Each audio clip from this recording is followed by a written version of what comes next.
एक गांव में अर्जुन नाम का एक लड़का रहता था। अर्जुन पढ़ाई में बहुत होशियार था और सब उसकी बुद्धि और तेज दिमाग की तारीफ करते थे। लेकिन अर्जुन की एक बड़ी कमजोरी थी, वह समय का सही उपयोग नहीं करता था। वह अपना ज्यादातर समय दोस्तों के साथ खेलने, मोबाइल पर गेम खेलने और बेकार की बातों में बिताता था। उसके माता पिता ने कई बार उसे समय की कीमत समझाने की कोशिश की, लेकिन अर्जुन को यह बात समझ नहीं आती थी। वह हमेशा सोचता, मेरे पास बहुत समय है, सब कुछ बाद में कर लूंगा, अभी तो मजे करने दो। एक दिन स्कूल में वार्षिक परीक्षा के नतीजे आए। इस बार अर्जुन के नंबर बहुत कम आए, जितनी उम्मीद थी उससे बहुत नीचे। जिस अर्जुन की टीचर तारीफ करते थे वही अब निराश हो गए। यहाँ तक कि उसके दोस्त भी उससे दूर होने लगे। घर लौटकर अर्जुन ने अपने माता पिता को रिपोर्ट कार्ड देखते हुए निराश देखा। अर्जुन को खुद पर गुस्सा आया, लेकिन उसे समझ नहीं आया कि अब आदत कैसे बदले।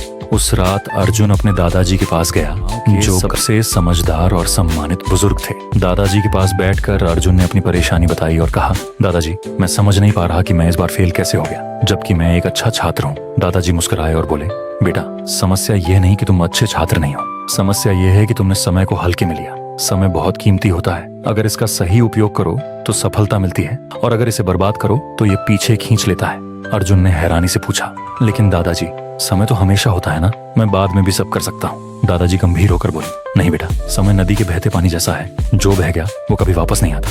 चलो मैं तुम्हें एक कहानी सुनाता हूँ, जिससे तुम्हें समय की कीमत समझ में आएगी। दादाजी ने कहानी शुरू की। बहुत समय पहले विक्रम नाम का एक शक्तिशाली राजा था। उसके पास बहुत धन दौलत, भव्य महल और ढेरों नौकर थे, लेकिन उसे भी समय बर्बाद करने की आदत थी। वह देर से उठता, दरबार की जगह दोस्तों के साथ समय बिताता और हर काम कल पर टाल देता। एक दिन एक साधु उसके दरबार में आया और बोला, राजा जी, आपके पास सब कुछ है, लेकिन आप अपनी सबसे कीमती चीज समय को बर्बाद कर रहे हैं। अगर आपने इसे सही से नहीं अपनाया तो एक दिन आपको पछताना पड़ेगा। राजा हंसते हुए बोला, मेरे पास बहुत समय है, मैं जब चाहूँ तब कर सकता हूँ। साधु ने चेतावनी दी, समय को हल्के में मत लो, ये सबसे बड़े राजाओं को भी बर्बाद कर सकता है। लेकिन राजा ने बात नहीं मानी। सालों बीत गए, राजा बूढ़ा हो गया, उसका स्वास्थ्य बिगड़ गया, सेना हारने लगी और जनता का विश्वास भी खो गया। तब राजा को समझ आया कि उसने अपना समय बेकार की चीजों में गंवा दिया। वह उस साधु को ढूंढने निकला, लेकिन वह कहीं नहीं मिला। अब राजा को पछतावा हुआ, लेकिन तब तक बहुत देर हो चुकी थी। उसने समझा कि असली खजाना तो समय है। ये कहानी सुनकर अर्जुन सोच में पड़ गया। उसे पहली बार महसूस हुआ कि उसने कितना कीमती समय बर्बाद कर दिया।